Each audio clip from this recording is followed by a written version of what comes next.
I'm Sophia, and welcome to Natural Word English.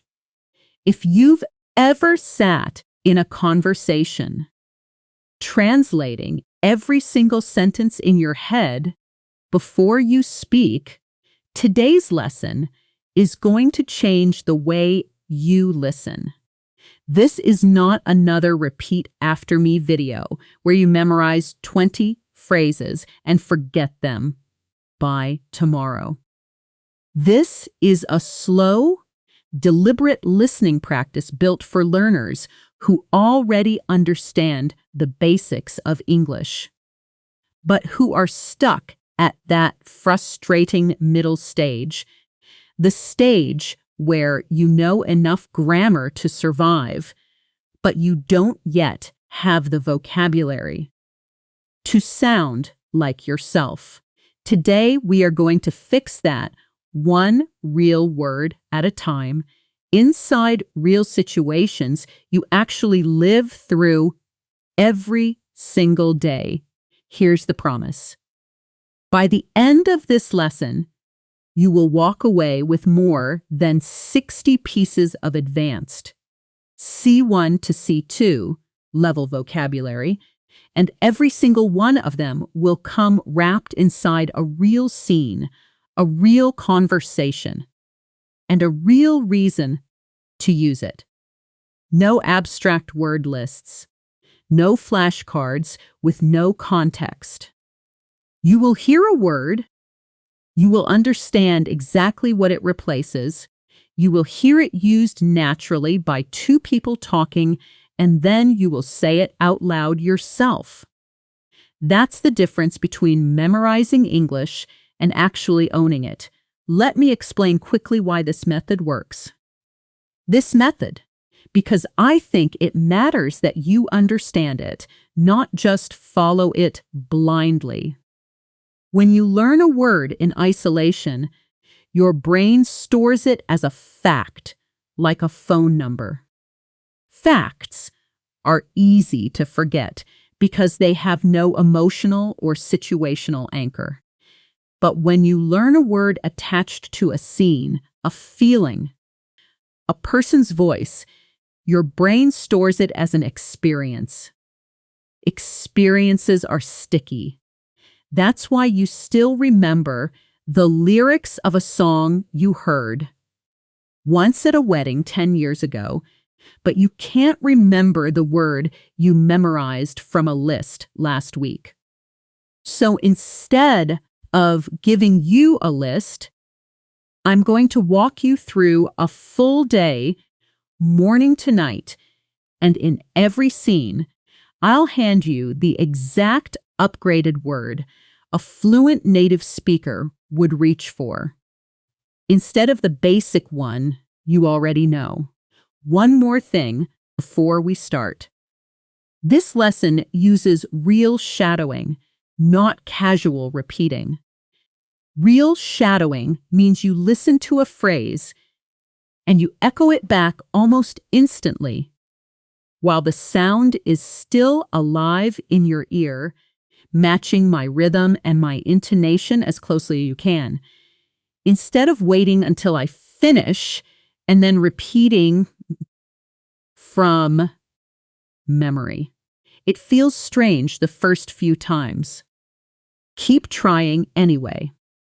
That's exactly how your mouth learns to move the way a native speaker's mouth moves, not just how your brain learns what a word means.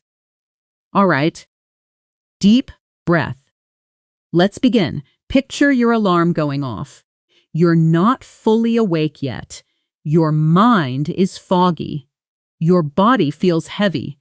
And if someone asked you right now how you feel, the basic word would be tired.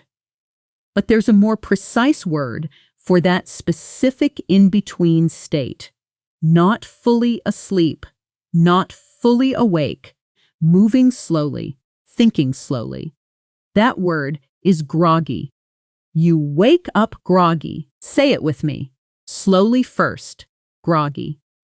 Now, naturally, at normal speed, groggy Notice the stress falls on the first syllable, G-R-O, guy, not grow, G-Y. Groggy means you're still shaking off sleep, your reactions are slow, your thoughts are a little blurry. A native speaker would say, I always feel groggy for the first 10 minutes after I wake up, even after 8 hours of sleep. Here's a short conversation between two coworkers arriving at the office. Listen first, all the way through. You look exhausted. Rough night? Not really. I just feel really groggy today. I think I need another coffee before I can function. Ought these. Same. I was up late finishing a report, and I still feel groggy now. Coffee first, talk later. Now shadow each line with me, matching the rhythm exactly. You look exhausted. Rough night. Not really. I just feel really groggy today. I think I need another coffee before I can function. Same. I was up late finishing a report, and I still feel groggy now. Coffee first, talk later. Nice work. That's your first upgrade of the day, and you already used it inside a full natural exchange, not just a flashcard. Now, still in bed, imagine you finally force yourself up and you splash cold water on your face. That sudden jolt of energy, that feeling of suddenly becoming alert and lively, has its own word too. Invigorate. A cold shower can invigorate you. Fresh air can invigorate you. Notice the stress here, invig-or-ate. A native speaker might say, nothing invigorates me in the morning like a short walk outside before breakfast. Try building your own sentence in your mind right now using invigorate, thinking about something that genuinely wakes you up and energizes you. Sell. Good. Hold that thought. We'll come back to using your own sentences later in this lesson. Let's move into your morning mindset, because this is where a lot of learners default to the same 3 basic words over and over. I want to. I try to. I need to. Fluent speakers vary their language depending on how committed they actually feel. If you're seriously committed to doing something, especially something that requires discipline, the word is meticulous, but that's for actions, not intentions. So let's start with a more useful one first, intention itself, and its stronger cousin, resolve. Resolve, as a noun, means firm determination, a decision you have made and you intend to stick to no matter what. I made a resolve to exercise. Every morning sounds a little formal but very natural in reflective speech. More commonly, you'd hear it as a verb. I resolve to stop checking my phone first thing in the morning. Shadow that with me. I resolve to stop checking my phone first thing in the morning. Good. The stress is on the second syllable. Resolved. Now here's a word that upgrades very careful into something much more specific and much more impressive. Meticulous. Meticulous means extremely careful and precise about details. Sometimes almost obsessively so.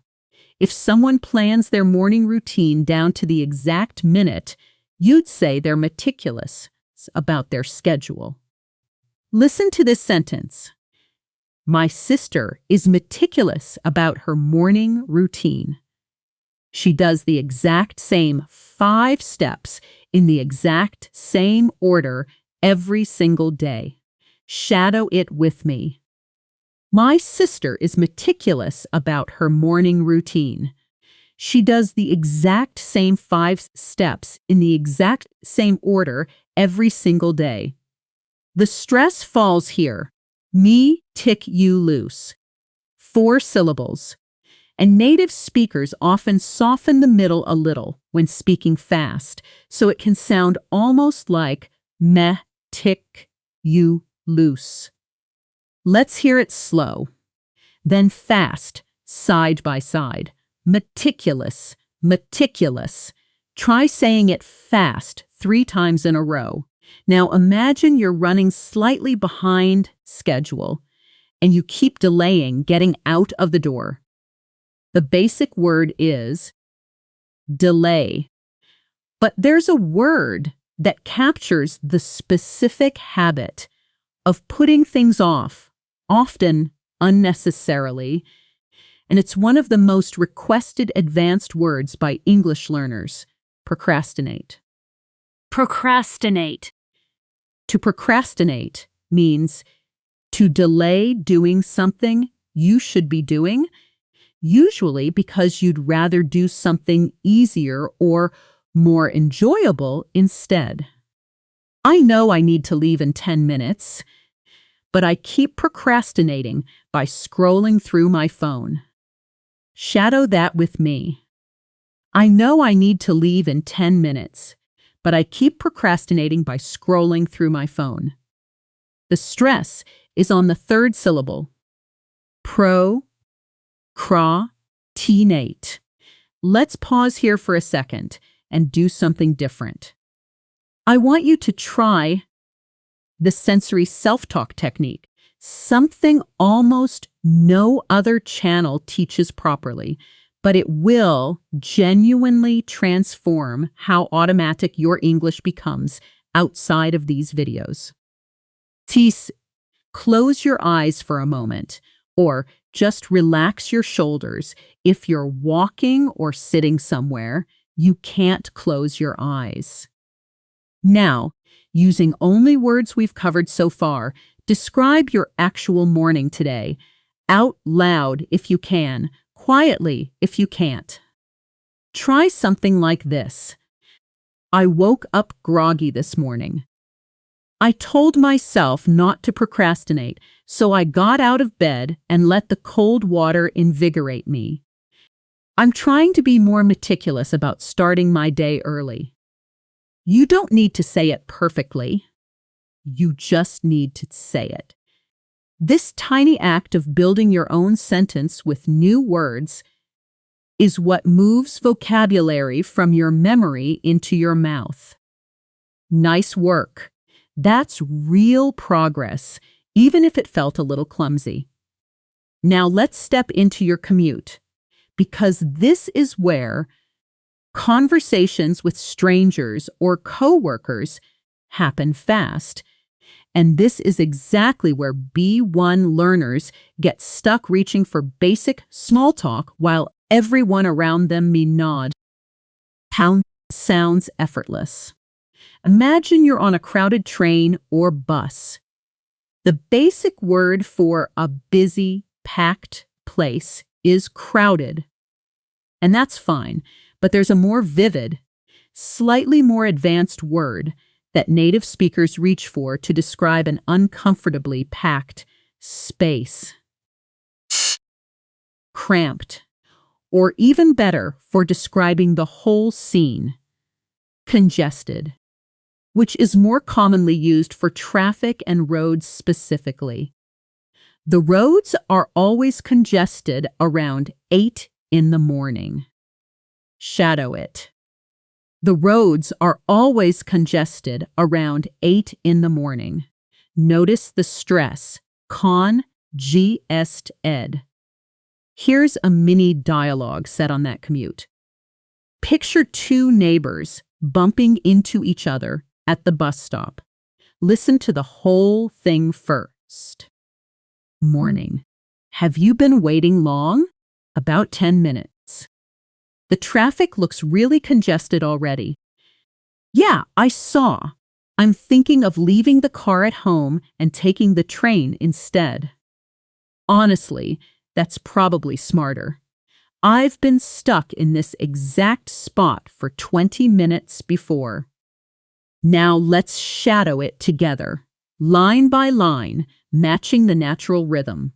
Morning, have you been waiting long? About 10 minutes, the traffic looks really congested already. Yeah, I saw. I'm thinking of leaving the car at home and taking the train instead. Honestly, that's probably smarter. I've been stuck in this exact spot for 20 minutes before. That's progress. You can feel your mouth adjusting to these longer, more natural sentence shapes. Let's talk about connected speech for a moment, because this is something almost nobody explains clearly, and it's the real reason native English sounds so fast and blurry to your ears, even when you know every individual word. When two words sit next to each other, and the first one ends with a consonant sound, with a vowel sound, while the second begin. Native speakers often link them together as if they were one word. Listen to this phrase slowly first. Have you been waiting long? Now listen to it at natural native speed. Have you been waiting long often comes out sounding closer to have you been waiting long, where have you blends into something like have you. Let's compare them side by side.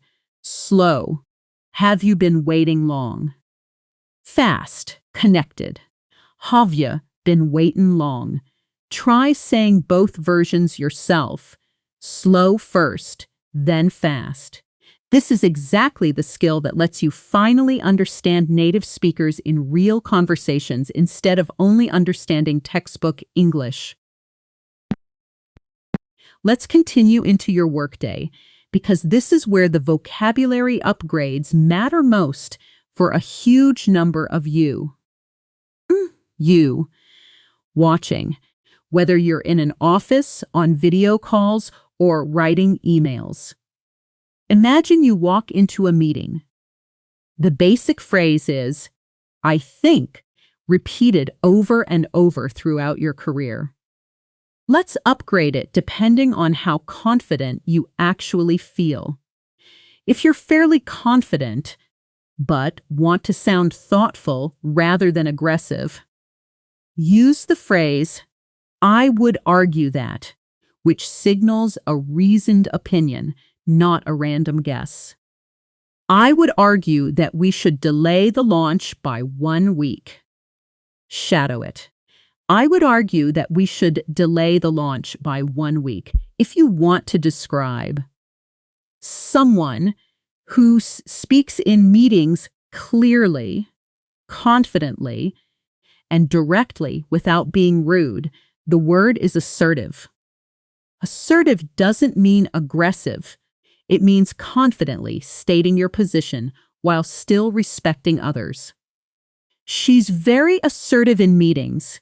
She always says exactly what she thinks without being disrespectful. Shadow it. She's very assertive in meetings. She always says exactly what she thinks without being disrespectful. Stress. Pattern. Assertive. Now here's a word every professional English learner needs and almost nobody teaches properly. Articulate. As a verb, to articulate means to express your thoughts clearly and effectively in words that make complete sense to your listener.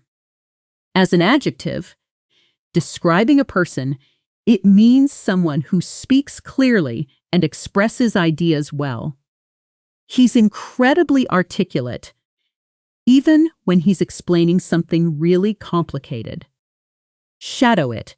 He's incredibly articulate, even when he's explaining something really complicated. Notice, as a verb, the stress moves. RITQ late, and as an adjective describing a person, some speakers slightly shorten the final syllable. RTQ lit.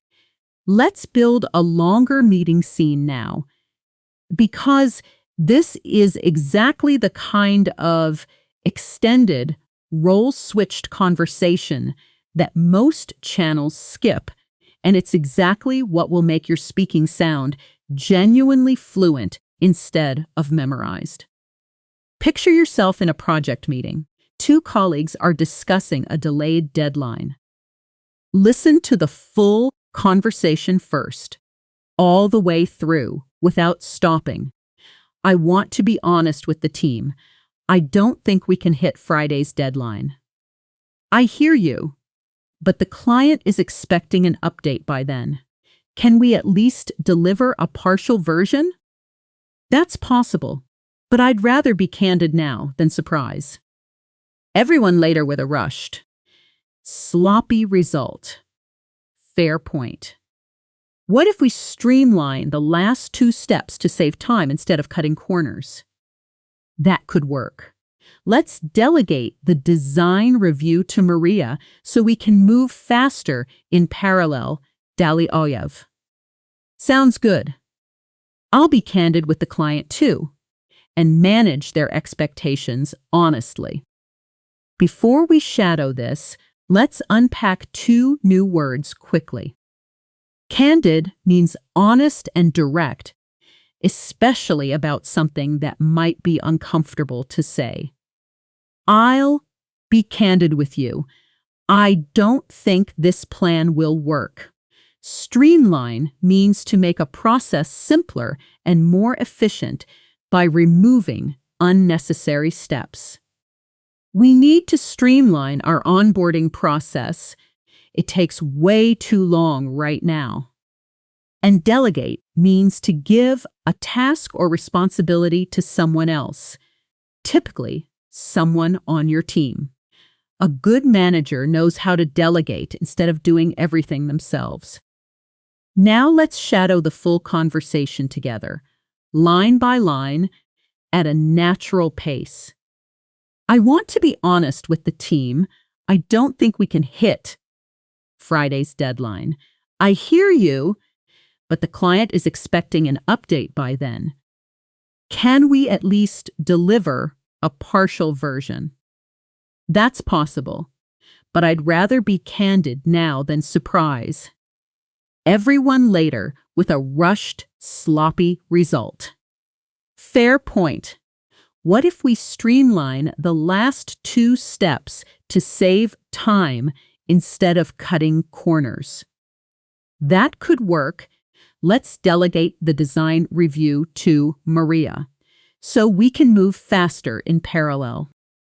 Sounds good. I'll be candid with the client too and manage their expectations honestly. That's a full, layered, professional conversation.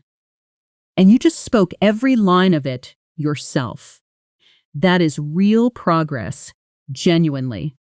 Now, let's try the role switch technique, something almost no other channel does properly. I'm going to read line 1, the honest teammate. Then I want you to pause and answer as the second colleague, in your own words, using at least one of today's new vocabulary words, if you can: candid, streamline, delegate, articulate, or assertive. Ready? Here's my line. I want to be honest with you. I think our current process is way too slow and disorganized. Now pause the video and respond out loud as if you're the colleague answering. Take your time. Welcome back. However you answered, that moment of producing your own sentence under a little pressure, own pressure, with no script to lean on, is worth more than an entire hour of passive listening. That's exactly the skill that separates learners who understand English from learners who can actually use it in real time. Mun samsnak munsepri use it in real time. Let's shift to emotional vocabulary now, because this is where B1 to B2 learners almost always default to the same three words: happy, sad, and angry. When native speakers naturally reach for much more specific, much more vivid language, depending on the exact shade of feeling. Imagine you just got great news. Maybe a promotion, maybe good results from a doctor, maybe hearing from someone you've missed. The basic word is happy, but the more precise, more intense word is elated. Elated means extremely happy and excited, often about a specific piece of good news. She was elated when she found out she got the job. Shadow it. She was elated when she found out she got the job. Stress. Elated. Now imagine the opposite. Disappointing news that leaves you feeling low and discouraged. The basic word is sad, but the more specific word is disheartened, which means you've lost some of your motivation or hope because of a setback. He felt pretty disheartened after his proposal was rejected for the second time. Shadow it. He felt pretty disheartened after his proposal was rejected for the second time. Notice the stress, disheartened, and listen to how the T in heart almost disappears into a soft stop when spoken quickly. Disheartened. Let's talk about nervous anticipation now. That specific feeling before something uncertain. An interview. A test result, a difficult conversation. The basic word is nervous, but a more precise word is apprehensive, meaning anxious or fearful about something that might happen in the near future. I'm a little apprehensive about tomorrow's presentation. I haven't practiced as much as I wanted to. Shadow it. I'm a little apprehensive about tomorrow's presentation. I haven't practiced as much as I wanted to. Now, here's one of the most useful personality words in modern English, especially when you're describing someone who handles difficulty well. Resilient means able to recover quickly from difficulties, able to bounce back from setbacks without breaking down. She's incredibly resilient. Even after losing her job, she stayed positive and found something even better within a month. Shadow it. She's incredibly resilient. Even after losing her job, she stayed positive and found something even better within a month. Stress pattern. Resilient. And let's add one more. Empathetic, meaning someone who genuinely understands and shares the feelings of others. This is different from sympathetic, which is more about feeling sorry for someone. Empathetic goes deeper. It means actually understanding their emotional experience. My manager is really empathetic. Whenever someone's struggling, she actually listens instead of just offering quick advice. Shadow it. My manager is really empathetic. Whenever someone's struggling, she actually listens instead of just offering quick advice. Let's build a visualization. Now, before our next conversation, because emotional vocabulary lands much deeper when it's attached to a real scene, rather than just a definition.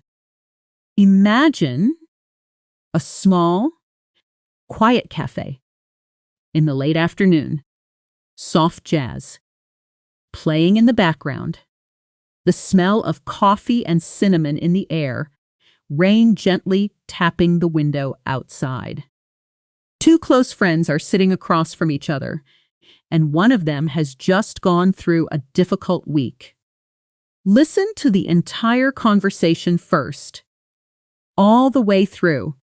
You seem a little disheartened today. What's going on? Honestly, I'm just apprehensive about everything right now. Work, money, all of it. That makes sense. It's a lot to carry at once. I know I should be more resilient about it, but some weeks it's just harder than others. You don't have to be resilient every single day. It's okay to just feel what you're feeling. Thanks. I think that's exactly what I needed to hear. You're always so empathetic. That's what friends are for. And honestly, when I found out you got through that interview last week, I was elated for you. So I know you have it in you. Let's shadow this conversation together. Slowly and gently, matching the emotional tone as closely as you can, not just the words. You seem a little disheartened today. What's going on? Honestly, I'm just apprehensive about everything right now. Work, money, all of it. That makes sense. It's a lot to carry at once. I know I should be more resilient about it, but some weeks it's just harder than others. You don't have to be resilient every single day. It's okay to just feel what you're feeling. Thanks. I think that's exactly what I needed to hear. You're always so empathetic. That's what friends are for. And honestly, when I found out you got through that interview last week, I was elated for you. So, I know you have it in you. That was a longer conversation, 6 full exchanges between two people, and you just shadowed every single line of it. That's exactly the kind of extended, emotionally real dialogue that most so-called advanced English channels never actually deliver. They stop at 2 or 3 short lines and call it a conversation. You just handled something much closer to how real friends actually talk. Before we move into our next block, let's practice catching the overall meaning. When someone speaks quickly, without understanding every single word, because this is a real skill, not a shortcut. When a native speaker talks fast, especially casually with friends, you don't need to catch every single word. You need to catch the meaning, the emotional direction of the sentence, and respond naturally. Listen to this quickly spoken sentence. Honestly, I've just been kind of swamped with work lately, so I haven't really had the energy to deal with anything else, Even if you didn't catch every single word, you probably caught the meaning. Busy, tired, overwhelmed. In real conversation, a natural response doesn't require you to repeat everything back. It just requires a natural reaction. Like, that makes sense. I hear you. Or, yeah, that sounds exhausting. Let's shadow those 3 natural fillers together. That makes sense. I hear you. Yeah, that sounds exhausting. These 3 tiny phrases will make you sound instantly more natural in real conversations because they prove you're listening for meaning, not translating word by word. Let's take a short, gentle pause here before we continue into the next part of our lesson. Cafe and small talk vocabulary, where we'll cover words like congenial, eloquent, and how to keep a casual conversation flowing naturally without running out of things to say. For just a moment, relax your shoulders, breathe slowly, and let everything we've covered so far settle in quietly. You don't need to remember every word perfectly right now. Your brain is already storing these patterns in the background, especially because you attached each word to a real scene and a real feeling. A real feeling instead of just a definition. You're doing genuinely well. Let's continue into cafe and small talk vocabulary because this is one of the biggest gaps for intermediate learners. Ease. You can survive small talk with basic words, but survival isn't the goal anymore. Sounding genuinely interesting is. Imagine you're at a small, cozy cafe ordering a coffee, and you strike up a short conversation with the barista or the person sitting next to you. The basic word for someone pleasant and easy to talk to is nice. But a much richer word native speakers use is congenial, meaning friendly, pleasant, and easy to get along with, especially in a social or working relationship. The atmosphere here is really congenial. Everyone's so easy to talk to. Shadow it with me. The atmosphere here is really congenial. Everyone's so easy to talk to. Stress pattern. Congeen. Now, imagine someone who speaks beautifully, smoothly, persuasively, someone whose words seem to flow effortlessly. The basic word is good speaker, but the precise, elegant word is eloquent. Eloquent means fluent and persuasive in speaking or writing, expressing ideas in a clear, impressive way. She gave such an eloquent speech at the wedding, half the room was in tears. Shadow it. She gave such an eloquent speech. At the wedding, half the room was in tears. The stress falls on the first syllable, eloquent. And notice how quickly native speakers move through the middle syllables when talking fast. Eloquent. Let's add a word for someone modest, who doesn't show off despite being talented or successful, because this comes up constantly in real conversations about people you admire. Mike. The word is unassuming. Unassuming means modest, not arrogant, not trying to draw attention to yourself. He's incredibly successful, but he's so unassuming about it, he never brings it up. Shadow it. He's incredibly successful, but he's so unassuming about it, he never brings it up. Now here's a small talk skill almost nobody explicitly teaches. How to keep a casual conversation moving without it dying after 2 sentences. Fluent speakers naturally add a follow-up comment or a light tangent. A related but slightly different topic instead of just answering and going silent. The word tangent itself is useful too, meaning a departure from the main subject. A side topic. Sorry, I went off on a bit of a tangent there. Anyway, back to what you were saying. Shadow it. Sorry, I went off on a bit of a tangent there. Anyway, back to what you were saying. Let's build a full cafe scene with visualization first.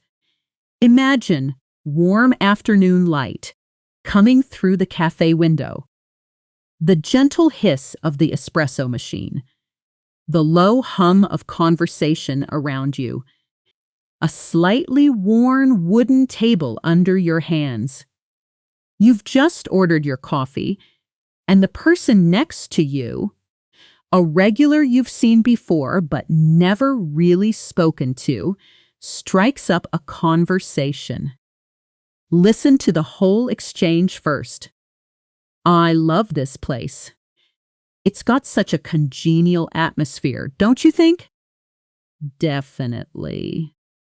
I come here almost every day. It's basically my second office." "That's funny. I actually just moved to this neighborhood, so I'm still finding my favorite spots." "Oh, welcome to the area. Sorry, that reminds me, slight tangent, but have you tried the bakery 2 doors down?" Completely unrelated, but it's amazing.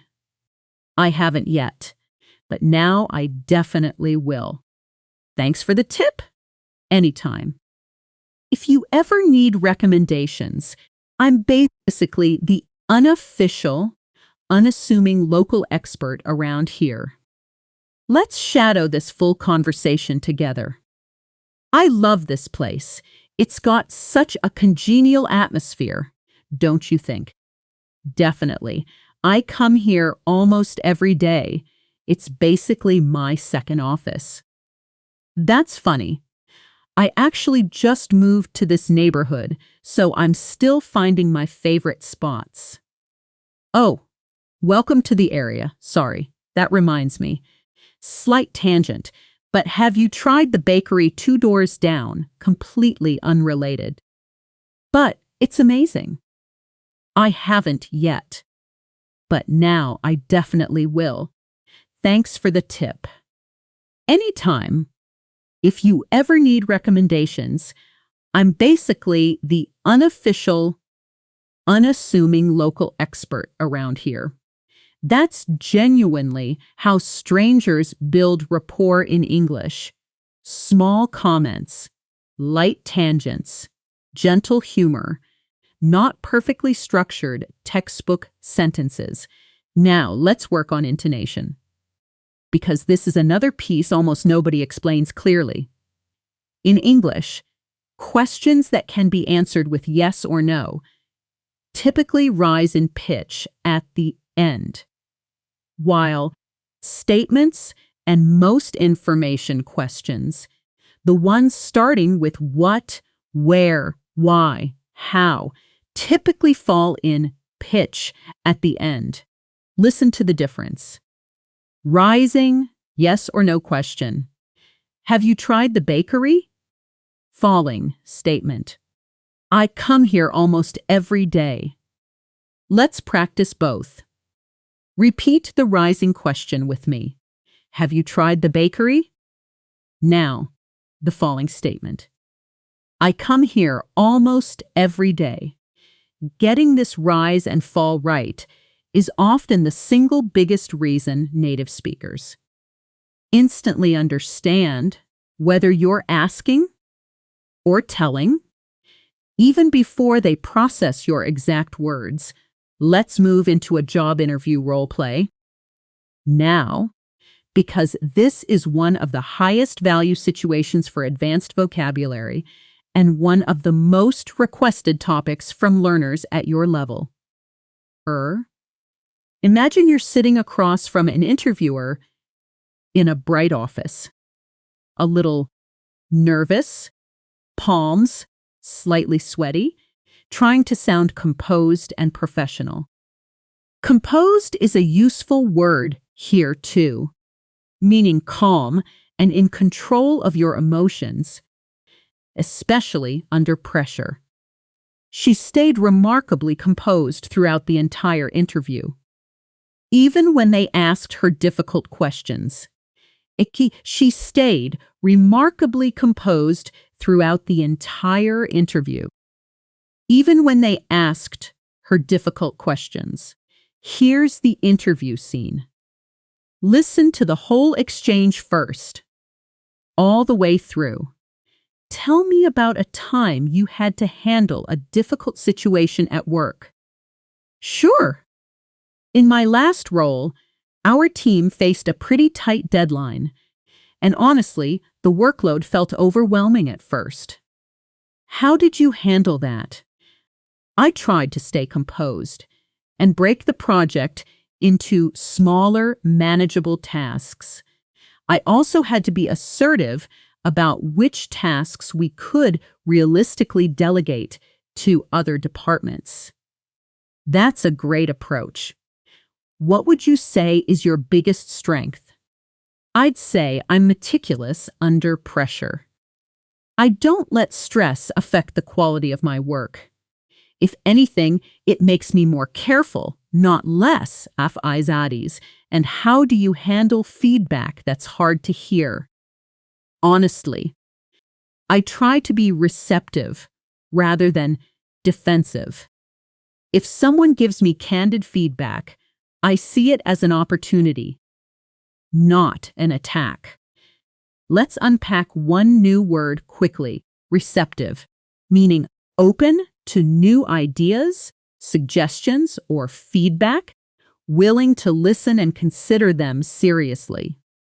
He's always receptive to new ideas, even when they challenge his original plan. Shadow it. He's always receptive to new ideas, even when they challenge his original plan. Now, let's shadow the entire interview conversation together, line by line. Tell me about a time you had to handle a difficult situation at work. Sure, in my last role, our team faced a pretty tight deadline, and honestly, the workload felt overwhelming at first. Virklet. How did you handle that? I tried to stay composed and break the project into smaller, manageable tasks. I also had to be assertive about which tasks we could realistically delegate to other departments. That's a great approach. What would you say is your biggest strength? I'd say I'm meticulous under pressure. I don't let stress affect the quality of my work. If anything, it makes me more careful, not less. And how do you handle feedback that's hard to hear? Honestly, I try to be receptive rather than defensive. If someone gives me candid feedback, I see it as an opportunity, not an attack. Notice something important here. This entire interview conversation used 7 words we've already covered today: composed, assertive, delegate, meticulous, receptive, candid, and articulate speech patterns throughout. This is exactly the goal. Not learning words once and forgetting them, but seeing the same vocabulary reappear naturally across completely different situations until it becomes automatic. Let's do the role switch technique again here, because interview practice is exactly where this matters most. I'll ask you an interview question, and I want you to pause the video and answer out loud. In your own words, trying to use at least 2 of today's vocabulary words. Ready? Here's the question. What would you say is an area you're currently working to improve? Pause now and answer honestly. Out loud, using your own real example if you can. Welcome back. Whatever you said, notice how much more natural it felt to reach for words like resilient, receptive, or meticulous compared to how you might have answered this same question a week ago. That shift, however small it feels right now, is exactly what fluency is built from. Let's move into presentation and public speaking vocabulary. Now, because this comes up constantly for professionals and students alike. Imagine you're standing in front of a small group about to present an idea. The basic word for an interesting idea is interesting, but there's a stronger, more persuasive word, compelling. Compelling means so interesting, convincing, or powerful that it demands attention and can't easily be ignored. She made a really compelling argument for why we should change our marketing strategy. Shadow it. She made a really compelling argument for why we should change our marketing strategy. Stress pattern, calm. Ling. Now imagine your presentation didn't go exactly as planned. Maybe you lost your train of thought for a moment. The basic phrase is, I forgot what I was saying, but a smoother, more professional way to recover in real time is to say, let me circle back to that, meaning to return to a point later after briefly moving away from it. I'll circle back to the budget numbers in a moment, but first, let me explain the overall strategy. Shadow it. I'll circle back to the budget numbers in a moment, but first, let me explain the overall strategy. Here's a longer presentation scene with a visualization first. Imagine a bright conference room, a projector humming softly, a handful of colleagues seated around a long table, some with notebooks open, one quietly sipping coffee. You're standing at the front, notes in hand, about to deliver a 5-minute pitch. Listen to the whole scene first. Thanks everyone for making time today. I want to start with a compelling statistic. 70% of our users abandon the app within the first week. That's higher than I expected, honestly. Key. I know, it surprised us too. Let me circle back to why that's happening in just a moment. But first, here's what we think the solution looks like. Go ahead. We're listening. We believe a more streamlined onboarding process combined with more empathetic customer support in that first week could cut that abandonment rate significantly. That sounds promising. What would you need from us to move forward? Honestly, just your support delegating 2 team members to this project for the next month. I'm confident the results will be compelling enough to justify it. Let's shadow this full scene together. Thanks everyone for making time today. I want to start with a compelling statistic. 70% of our users abandon the app within the first week. That's higher than I expected, honestly. I know, it surprised us too. Let me circle back to why that's happening in just a moment. But first, here's what we think the solution looks like. Go ahead. We're listening. We believe a more streamlined onboarding process combined with more empathetic customer support in that first week could cut that abandonment rate significantly. That sounds promising. What would you need from us to move forward? Honestly, just your support delegating 2 team members to this project for the next month. I'm confident the results will be compelling enough to justify it. Beautiful work. Notice again how naturally streamlined, empathetic, delegating, and compelling all reappeared together in one professional scene reinforcing everything you've already learned today. Binagis. Let's pause for a moment and do our sensory self-practice exercise again. This time using today's newer words. Look around wherever you are right now, or picture your current surroundings if your eyes are closed, and describe them out loud using at least 2 or 3 of today's words. For example, the room feels pretty congenial right now, quiet, comfortable. I feel fairly composed today, not too apprehensive about anything in particular. You don't need to be poetic, you just need to speak.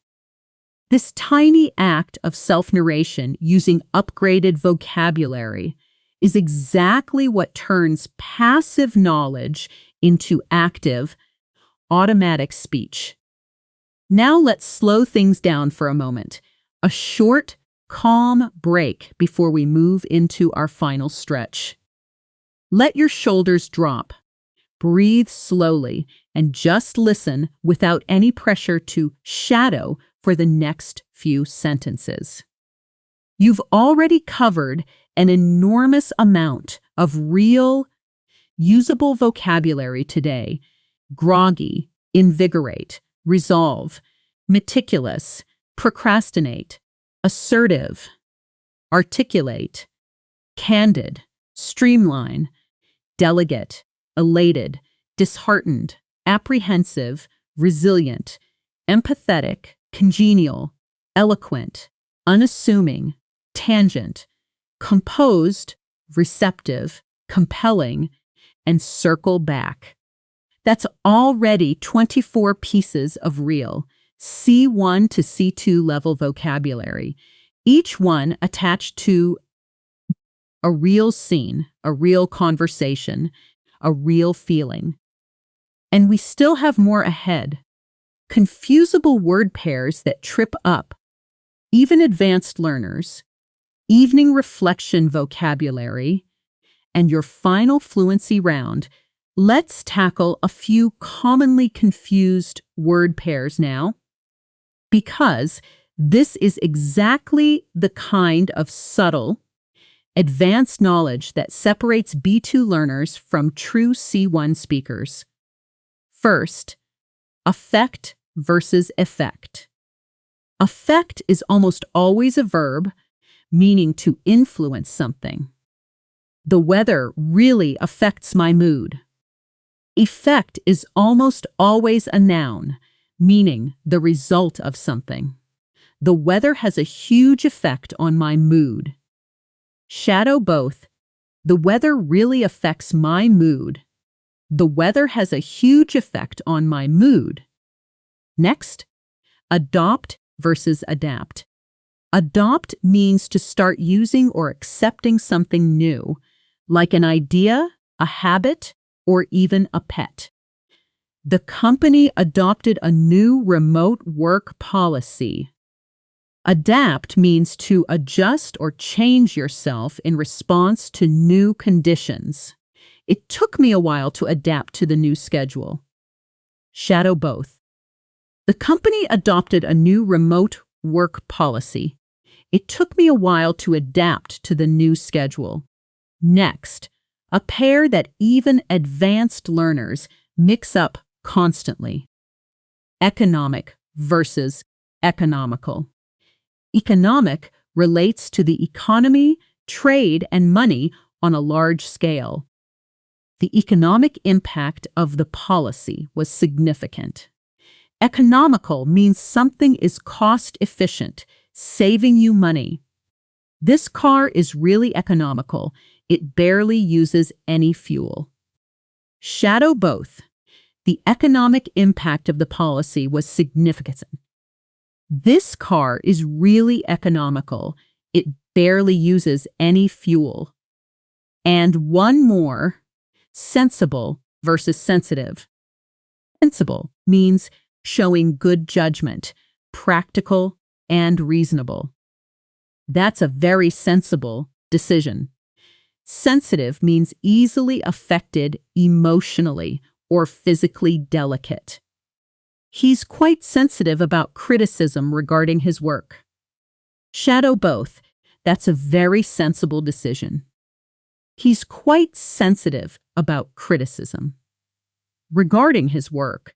These confusable pairs matter because using the wrong one doesn't just sound slightly off.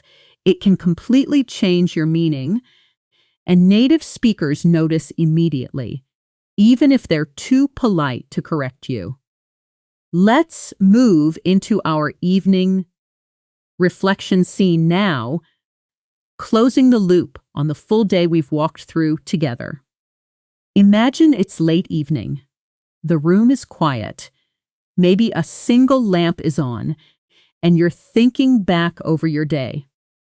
The basic phrase is, "I think about my day," but a richer way to describe quiet reflection is to say, "You're mulling something over," meaning thinking about it slowly and carefully. I've been mulling over that decision all evening. Shadow it. I've been mulling over that decision all evening. Here's our final conversation of the day. A quiet moment between two roommates or partners winding down for the night. Listen to the whole scene first. "You seem quiet tonight. Everything okay?" "Yeah, I'm fine. Just mulling over a few things from work." "Anything you want to talk through?" "Not really. Nothing serious." "Honestly, I actually feel pretty resilient about it. It's just been a long day." "Fair enough. For what it's worth, I think you handled that whole client situation really well. You stayed composed the entire time." "Thanks. That means a lot. I was pretty apprehensive going into that meeting, but I think I articulated our position clearly." "You definitely did. Get some rest. You've earned it." Let's shadow it together. One final time before our fluency round. "You seem quiet tonight. Everything okay?" "Yeah, I'm fine. Just mulling over a few things from work." "Anything you want to talk through?" "Not really. Nothing serious, honestly. I actually feel pretty resilient about it. It's just been a long day." "Fair enough. For what it's worth, I think you handled that whole client situation really well. You stayed composed the entire time." "Thanks. That means a lot. I was pretty apprehensive going into that meeting, but I think I articulated our position clearly." "You definitely did. Get some rest. You've earned it." That's beautiful, natural, layered English, and you just spoke every single line of it yourself. Take a breath.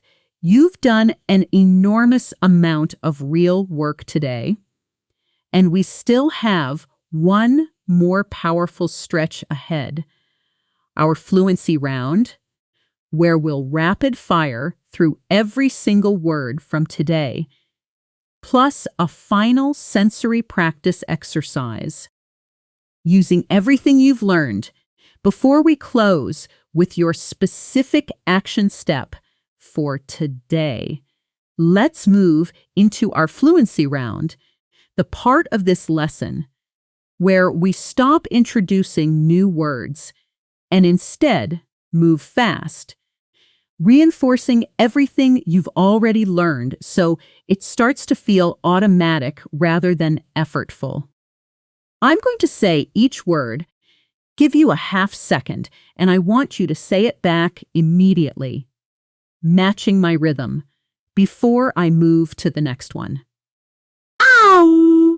Don't think about the definition, just let your mouth move. Ready? Groggy, invigorate, resolve, meticulous, procrastinate, congested, assertive, articulate, candid, streamline, delegate, elated, disheartened, apprehensive, resilient, empathetic, congenial, eloquent, unassuming, tangent, composed, receptive, compelling, circle back, mulling over, affect, adopt, adapt, economic, economical, sensible, sensitive. Nice work. That's 32 words moving through your mouth at speed, and every single one of them arrived attached to a real scene today, not a random list. Let's do one more pass, this time in short phrases, so you're not just recalling the word, but recalling how it actually sits inside a sentence. Repeat each phrase immediately after me at natural speed. Feeling groggy this morning. Nothing invigorates me like fresh air. I resolve to change my routine. She's meticulous about details. Stop procrastinating. The roads are congested. He's very assertive in meetings. She's remarkably articulate. I'll be candid with you. We need to streamline this. Let's delegate task. I was absolutely elated. He seemed pretty disheartened. I'm a little apprehensive. She's incredibly resilient. He's so empathetic. Such a congenial atmosphere. An eloquent speaker. Surprisingly unassuming. Sorry, slight tangent. Stay composed under pressure. Be receptive to feedback. A compelling argument. I'll circle back to that. Still mulling it over. That's real fluency training, not passive listening, and you just produced every single one of those phrases with your own mouth at real conversational speed. Now let's do our final sensory self-practice exercise for today. And I want you to genuinely try this, even if it feels a little unusual at first, because this is the exercise that turns a video into a lasting habit. Wherever you are right now, take a slow breath and describe your current surroundings and your current state using at least 4 or 5 words from today. Don't worry about grammar being perfect, just focus on speaking. Here's an example to guide you, but I want you to build your own version out loud after you hear mine. Right now, the room feels pretty congenial, calm, quiet. I feel fairly composed after this lesson. Maybe a little invigorated, actually. I've been mulling over how much vocabulary I just picked up, and honestly, I feel pretty resilient about using it in real conversations starting today. I don't want to procrastinate on practicing this, so I'm going to try using at least one of these words in a real conversation before the day ends. Now it's your turn. Pause the video and build your own version out loud using your own real feelings and your own real surroundings. Welcome back. However that felt, a little clumsy, a little slow, maybe surprisingly natural, that exact discomfort is exactly where real fluency growth happens. Every fluent speaker you've ever admired went through that same clumsy stage. They just didn't stop after one attempt. Let's close today's lesson with something specific and measurable, not a vague reminder to keep practicing. Here's your action step. Before you go to bed tonight, I want you to use exactly one word from today's lesson in a real sentence. Either. spoken out loud to someone, written in a text message, or typed as a comment below this video. It could be as simple as telling a friend, "You feel invigorated after a walk," or telling a coworker you'll circle back to something tomorrow, or even just commenting below with one sentence using the word resilient or meticulous or congenial. The goal isn't to use all 32 words, it's to use exactly one today in a real moment, because that single real use will do more for your fluency than rewatching this entire lesson 5 more times without ever speaking. If today's lesson genuinely helped you stop translating in your head and start thinking a little more directly in English, subscribe to Natural Word English. Because every single lesson here follows this same method: real advanced vocabulary, inside real scenes, with real conversations you can actually shadow, not abstract word lists you'll forget by tomorrow. And if you want more lessons exactly like this one, built around work vocabulary, emotional vocabulary, or travel vocabulary, let me know in the comments which situation you want walked through next: morning, work, emotions, or something else entirely. And I'll build the next lesson around exactly that. You did real, focused work today. Your vocabulary is stronger than it was 40 minutes ago. And more importantly, every single word you learned today is already connected to a real, usable situation, not a page in a notebook you'll never open again. Keep showing up, keep speaking out loud, even when it feels clumsy, and I'll see you in the next lesson.